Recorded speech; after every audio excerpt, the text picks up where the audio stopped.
আস্তে আস্তে বিশ্বের মধ্যে ভয়াবহ অর্থনৈতিক সংকট দেখা দিবে এবং এই সংকটটা ফেস করবে মূলত এই মধ্যবিত্ত শ্রেণী আর নিম্ন মধ্যবিত্ত শ্রেণী। খুব ধনী দেশের কোনো সমস্যা হবে না, যারা মিডল ক্লাস কান্ট্রি বা আরেকটু নিচু মানের কান্ট্রি অর্থনৈতিক দিক থেকে, এদের সামনে ভয়াবহ একটা অবস্থা ফেস করতে হবে। সময় যাইতে দেন, আস্তে আস্তে সব স্পষ্ট হয়ে যাবে, আপনারাই বুঝতে পারবেন। অলরেডি গরিব মানুষ হাহাকার করা শুরু করেছে,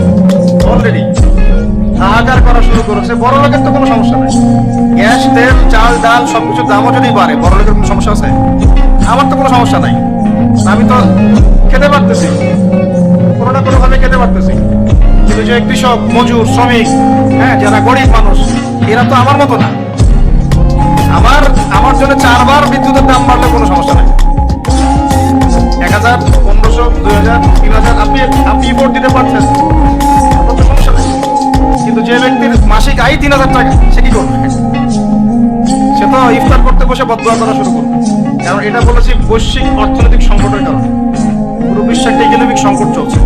এখন এই কথাগুলো যেগুলো বলছে, এগুলোর সাথে কিন্তু আমাদের ইসলামিক সমাজ ব্যবস্থা জড়িত আছে। আমরা এদিকে আসতেছি। আল্লাহ পাক বলছেন, ওয়া আতাকুমুর রাসূলু ফাখুযু। রাসূল সাল্লাল্লাহু আলাইহি ওয়াসাল্লাম যা যা দেন নিয়ে নাও। রাসূল সাল্লাল্লাহু আলাইহি ওয়াসাল্লাম যা যা দেন নিয়ে নাও। ওয়া মা নাহাকুম আনহু ফান্তাহু। রাসূল সাল্লাল্লাহু আলাইহি ওয়াসাল্লাম যা যা ছেড়ে দিতে বলেন, নিষেধ করেন, ছেড়ে দাও। এখন রাসূল যা দেন সেটা কি কোরআনে আছে না হাদিসে আছে? বলেন। আচ্ছা, রাসূল যা থেকে নিষেধ করেন সেগুলো কি কোরআনে আছে না হাদিসে আছে?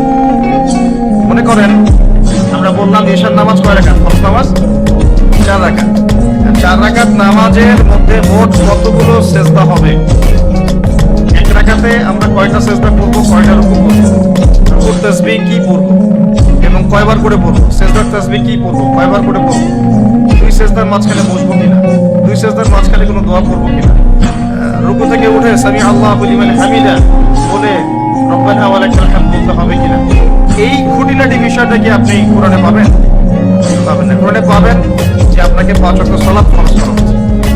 এখন আপনি হাদিসে গিয়ে পাবেন যে সালাতের ওয়াক্ত কেমন হবে, কখন হবে, কিভাবে ওযু করতে হবে, আপনি জুনুবি অবস্থায় থাকলে কিভাবে ফরজ গোসল করবেন, কিভাবে মিসওয়াক করবেন, ওযুর সময় কি আগে ধোবেন, বিসমিল্লাহ বলে কি আগে মাথা মাসা করবেন নাকি আগে হাতের কবজি পর্যন্ত ধোবেন, কি করবেন, ধারাবাহিকতা কেমন হবে, নামাজের দিকে আপনি কিভাবে যাবেন, কিরকম পোশাক পরলে নামাজ হবে, কেমন করলে নামাজ হবে, কোন ওয়াক্তে নামাজ পড়লে নামাজ হবে, কোন ওয়াক্তে পড়া হবে না, কোন ওয়াক্তের নামাজ কত রাকাত হবে, কোন রাকাতে কয়টা সেজদা করবেন, কয়টা রুকু করবেন ইত্যাদি, মানে খুঁটিনাটি বিষয়।